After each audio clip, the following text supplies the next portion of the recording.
Leagues 3 is out on the 3rd of November and will last for 6 weeks. Jagex are trying not to release too much information on it and are trying to keep it a surprise, but I have gone through every single tweet, message and question and answer session to give you all of the information you need, as well as the best starter strategy possible.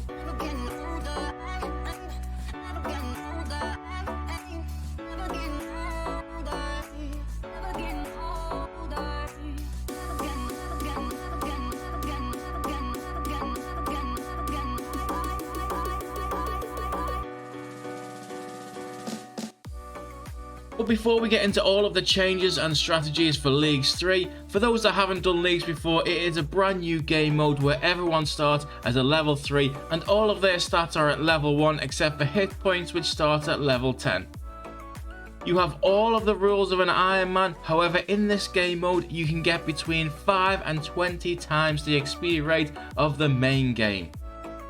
As well as relics that double the speed of your attacks, unlimited run energy, and relics that even bank the items for you as you are skilling.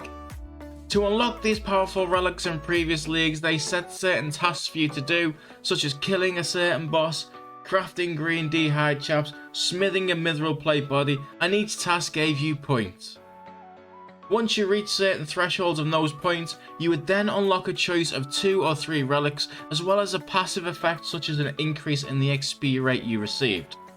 These relics also stack, so if you had a relic that gives double resources and the relic that burns logs at the same time as you cut them, and you had the 16 times XP multiplier, then you would actually get 32 times the XP you would normally get in both wood cutting and fire making for cutting just one log.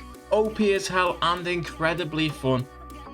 Whilst this game mode is all about having fun, there are some rewards that you can get from this mode, such as ornament kits, outfits and things for your player owned house, as well as a trophy with a type dependent upon how many points you got in the league.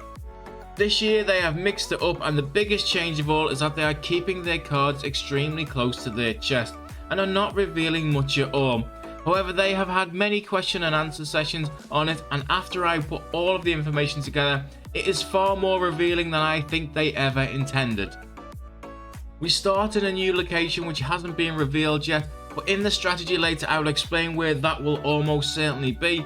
The only thing we know for sure though is that it won't be anywhere where the last 2 leagues started, which was Core End and Lumbridge. We also start with 5 times the XP multiplier, as well as no quests completed. The whole map will be unlocked this time, but we will only start being able to gain XP in 3 skills that are the same for everyone. Although we can use other skills, we just don't gain XP in them. These skills have not been announced, but are not skills that are likely to end up with players running out of resources, such as wood cutting. We will again get points for completing challenges, with more points given the harder a task is, and a lot of these are exactly the same as they were in Leagues 2. However, the points we receive this time can be spent on unlocking skills and bosses instead. Initially, all bosses will be locked with the exception of just a few, including all the wilderness bosses, and with your points you can choose to unlock skills or bosses with them. If you complete every task possible, you will gain enough points to unlock every single thing in the game. The biggest challenge this year is, instead of unlocking relics with points, we will instead get fragments as a drop chance from either skilling, bossing or completing clue scrolls. There are over 50 of these fragments and they are very similar to relics and unlock powerful buffs. You will have a separate interface for these fragments this year, where you can pick and choose which ones you have active at any one time, but this can only be done at a bank, similar to Deadman mode, or in the starter location. But the biggest buffs you can receive are from certain combinations. Similar to Barrow's gear, when you have all of the pieces, when you have all the fragments from a certain set, it will then give you an even more powerful buff, and these will be key for those wanting to progress quickly. Each fragment can only be gained from certain activities, skills or bossing. However, the skilling fragments are more likely the bigger the XP drop is. So for example, a 100 XP drop is twice as likely to get you a fragment as a 50 XP drop. So that is a lot to digest, but having had more time than you to digest it, there are quite a few things that we can work out from this. Firstly, the starter location. We can immediately rule out Lumbridge and Core End, but they have also confirmed that no quest will be automatically unlocked unless they find time at a later date. However, this tells us that all areas locked behind quests can't be the starter location, such as Nature's Knot, Thriftiness, Fossil Island, and quite a lot more. It isn't going to be the wilderness, as although 1,000 players logging into the wilderness would be incredible fun, it would also mean half would probably quit within 5 minutes, so it's fairly safe to rule that one out too. Mauritania has very limited skilling activities, so dropping that many players with only 3 skills into there would be crazy. That leaves this area left, but I want to go through a couple of other things that will give us a good idea as to exactly where it will be. The 3 skills we start with, they have said won't create a bottleneck, and they are the most useful skills in the game. So straight away we can rule out combat. It would definitely create a bottleneck, and with only 3 skills unlocked, if one was to be melee, we could only train strength but not attack, and we wouldn't have GP for bows, arrows or runes. If that rules out combat, then without killing things, that also rules out prayer. We can rule out rune crafting because it sucks. Because it is locked behind a quest. We can rule out construction because of the cost. It is never one of the first skills you train. Herb lore is also locked behind a quest.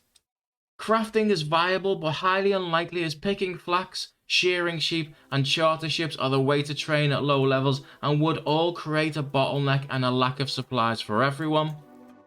Fletching is also possible, but it would mean you also had to have woodcutting, which creates a problem when 100 players try to cut trees, and I wouldn't consider making bows without being able to make arrows very useful at all. Slayer also isn't possible without combat unlocked. Hunter would definitely create a bottleneck, and the areas we have left are not great starter areas for Hunter. Mining would 100% create a bottleneck. Fire making is definitely not a useful skill, and again would need woodcutting. And woodcutting itself, whilst it wouldn't create a bottleneck as such, it would mean hundreds of people fighting over tree spawns, which I can't see them doing at all. That just leaves agility, thieving, fishing, cooking and farming as the skills that may end up being the final 3. In the map, there is only really one good place that ticks all of the boxes for these 5 skills, which is here, as you have the agility in the Gnome Stronghold. Ardee is a great place for thieving. North of Ardee has a farm, and in Catherby you can fish shrimps, and there is also a range. So I suspect East Ardee, the Gnome Stronghold or Catherby is our starter location. Even if you take away agility, no other area has a range and all 4 skills close together if you don't include Lumbridge. Although we are very likely to start in this area, the whole map is unlocked, so it will probably be beneficial to teleport to another area early on.